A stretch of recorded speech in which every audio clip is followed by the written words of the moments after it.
Yeah, hi everyone. I'm Max. And just like Sana, I'm basically 4 or 5 weeks into my PhD, and it's been great hearing about your empirical findings. Obviously, I don't have any empirical findings of my own, but I thought this was a really good opportunity to kind of present the findings I've come to so far, which is basically what this case study on forest fires will be, and also to make connections to the rest of the studies and to also show that we are up and running in work package 3, as this case is a big part of it. So I'll be talking a little bit about fires, forest, and relationality, which is basically my framework. So as I said, I'm part of the work package 3, and we work on knowledge co-production for sustainable transformations. And this could be, of course, represented in many ways, but for me, it kind of means that we build relationships where there previously were none, or this is how I come to understand it. And it makes sense also for the angle that I'm taking on the project overall.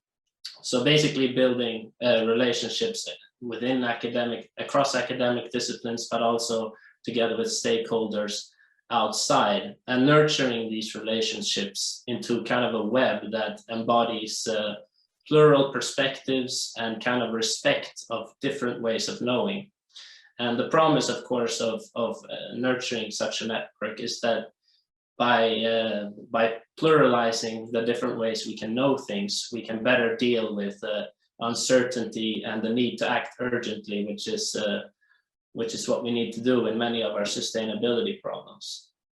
And you can do knowledge co-production in a few ways, but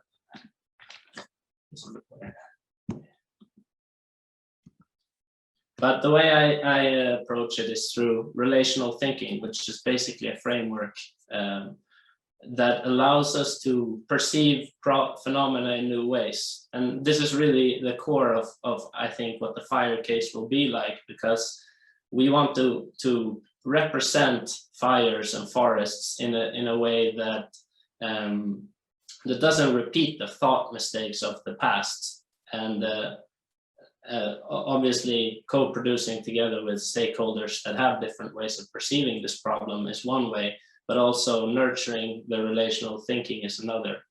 And some characteristics of this framework is that it doesn't see, it sees entities as events or patterns produced within a dynamic process. So it kind of rejects a world of boundaries and strives to challenge things like identity, and rather perceive things through relations. So in terms of fires, that could be that we're seeing how they're managed rather than just a spark from a train. It could also be that it spans time all way back, or also how the future is impacted. And another aspect of the relational thinking that is very important to gathering the knowledge that we need is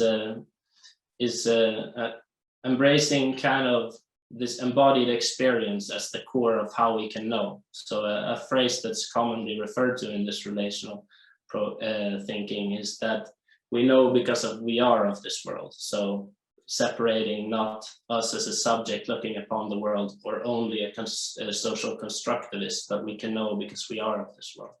And so it really focuses on experience and context as essential topics. And the last thing, which I'm looking into a lot at the moment, is that it tries to foster an ethics of care. So moving away again from binaries such as right and wrong, and rather moving towards something that represents caring.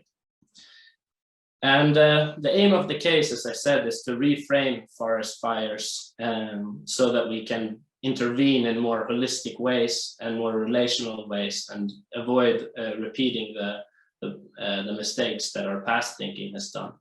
And scholars have found two ways to do this. One is to start from the phenomena of fire and then work forwards across the relations.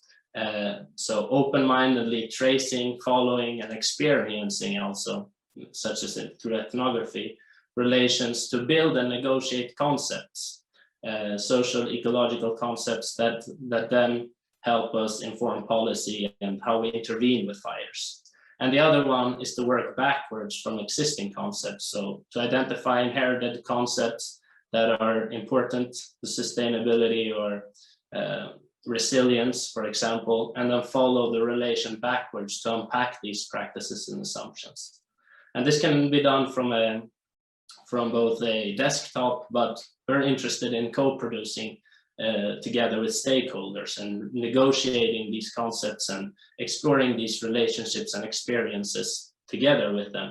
So the way we'll be doing this is more through action research. So to sum up what this case probably will be like, I chose this quote that says, the default is the action, but the shift is at the level of perception.